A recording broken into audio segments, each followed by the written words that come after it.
Assalamualaikum warahmatullahi wabarakatuh. Perkenalkan, kami dari kelompok 2, nama saya Siva Fauzia. Saya Arif Hakim. Saya Faiz, saya Farhan. Saya dari Sia Baharani. Di sini kami akan mengerjakan tugas akhir semester Artificial Intelligence. Apa itu kecerdasan buatan? Kecerdasan buatan adalah Artificial Intelligence, bidang ilmu komputer yang dikhususkan untuk memecahkan masalah kognitif yang umumnya terkait dengan kecerdasan manusia, seperti pembelajaran, penciptaan, dan pengenalan gambar. Organisasi modern mengumpulkan data dalam jumlah besar dari berbagai sumber, seperti sensor pintar, konten buatan manusia, alat pemantauan, dan log system. Kecerdasan buatan atau Artificial Intelligence adalah cabang ilmu komputer yang berfokus pada pembuatan sistem atau mesin yang dapat melakukan tugas-tugas yang biasanya membutuhkan kecerdasan manusia. Ini mencakup berbagai teknologi dan pendekatan yang memungkinkan komputer untuk berpikir, belajar, dan membuat keputusan dengan cara yang mirip dengan manusia. Konsep utama dalam kecerdasan buatan. Pertama, ada pembelajaran mesin atau machine learning. Di dalam machine learning ada supervised learning, unsupervised learning, reinforcement learning, dan yang kedua yaitu ada jaringan saraf tiruan, artificial neural network, yaitu ada model komputer yang terinspirasi oleh cara kerja otak manusia. Jaringan saraf tiruan terdiri dari banyak neuron yang terhubung bekerja sama untuk memproses informasi dan belajar dari data. Yang ketiga ada pembelajaran dalam atau deep learning.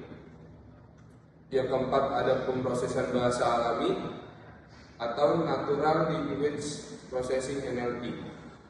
Yang kelima ada sistem pakar atau expert system. Yang keenam ada penglihatan komputer atau computer vision. Yang ketujuh ada robotika. Di dalam robotika yaitu ada integrasi AI dengan sistem robotik untuk menciptakan mesin yang dapat melakukan tugas fisik seperti manufaktur, eksplorasi, dan layanan.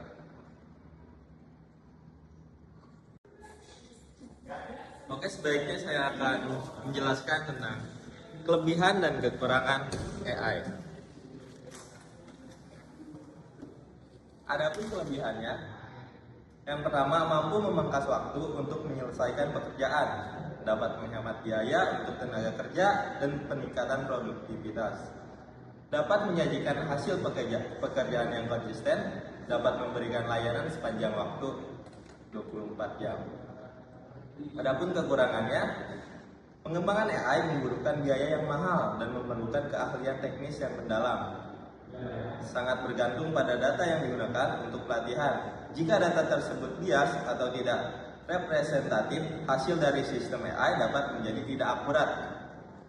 Meskipun AI dapat melakukan tugas tertentu dengan tingkat akurasi tinggi, mereka mungkin kesulitan memahami konteks atau situasi secara menyeluruh, seperti yang dapat dilakukan oleh manusia.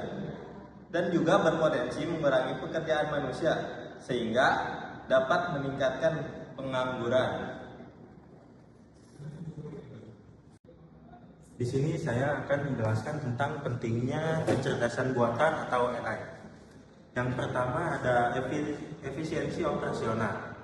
AI dapat mengotomatiskan tugas-tugas yang memakan waktu dan repetitif, memungkinkan perusahaan untuk menghemat waktu dan sumber daya manusia. Yang kedua, analisis data. AI mampu menganalisis dan mengekstrak informasi dari jumlah data yang besar atau big data dengan lebih cepat dan efisien daripada manusia. Ketiga, prediksi dan pemeliharaan prediksi. Dengan menggunakan teknik machine learning, AI dapat memprediksi pola dan tren di masa depan berdasarkan data historis. Contohnya adalah dalam pemeliharaan prediktif, di mana AI dapat menganalisis data dari mesin dan peralatan untuk memprediksi kapan peralatan tersebut akan membutuhkan perawatan. Yang keempat, inovasi produk dan layanan. AI memungkinkan perusahaan untuk menciptakan produk dan layanan baru yang lebih cerdas dan efisien. Contohnya adalah asisten virtual seperti chatbot yang dapat memberikan layanan pelanggan 24/7 tanpa kebutuhan untuk interaksi manusia. Kelima, kesehatan dan kedokteran. Di bidang kesehatan, AI dapat digunakan untuk menganalisis data medis dan gambar medis, membantu diagnosis penyakit. Keenam, pengembangan otomotif dan transportasi. Dalam industri otomotif, AI digunakan untuk mengembangkan mobil otonom yang dapat mengurangi kecelakaan lalu lintas. Ketujuh, peningkatan keamanan. AI dapat digunakan untuk menganalisis pola perilaku dan mendeteksi ancaman keamanan dalam waktu yang nyata.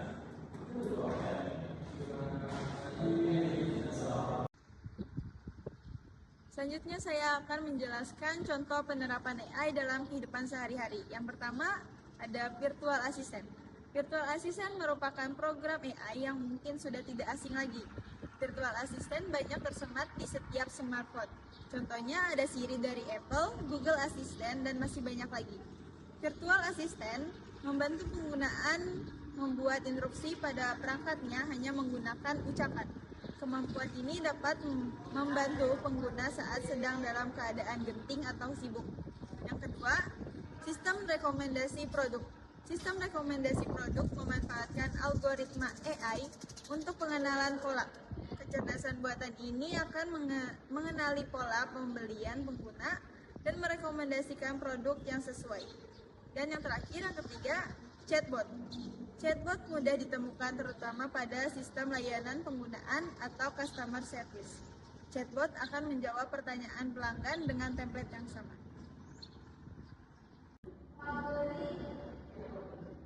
Selanjutnya di sini saya akan menjelaskan kecerdasan buatan AI memiliki beberapa hubungan yang signifikan dengan bidang ilmu keolahragaan.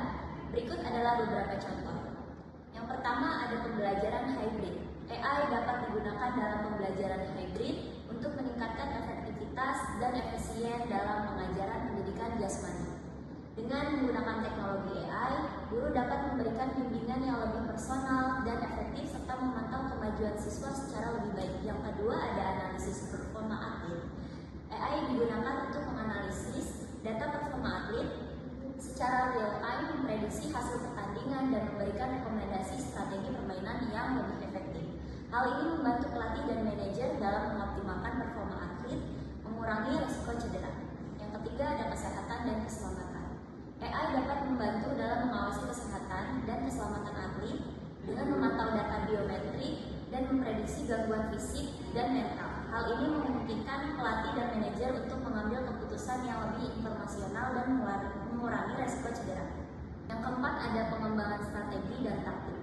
AI dapat membantu dalam mengembangkan strategi dan taktik tim dan menganalisa data historis dan saat ini. AI memberikan rekomendasi tentang performa tim, pengaturan pemain, dan taktik permainan yang paling efektif, membantu pelatih dalam mengambil keputusan yang lebih informasional. Yang kelima ada penggunaan dalam olahraga kasual. AI dapat digunakan dalam perangkat fitness tracker seperti Fitbit untuk memberikan rekomendasi latihan yang lebih efektif dan memantau kesehatan pengguna. Hal ini membantu individu dalam mencapai kondisi kebugaran terbaik dengan cara yang lebih efisien. Yang keenam ada penggunaan dalam jurnalisme olahraga. AI digunakan dalam jurnalisme olahraga untuk menulis laporan hasil pertandingan, memberikan informasi yang akurat, informatif kepada pembaca. Yang terakhir ada keterlibatan penggemar. AI membantu penggemar dalam berkomunikasi dengan tim favorit mereka, membantu dan memantau jadwal pertandingan, dan memperoleh informasi tentang pemain. Dalam beberapa aspek, AI telah membantu meningkatkan efisien, aktivitas, dan personalisasi dalam olahraga, serta meningkatkan keselamatan dan kesehatan atlet. Terima kasih. Sekian dari kelompok kami. Wassalamualaikum warahmatullahi wabarakatuh.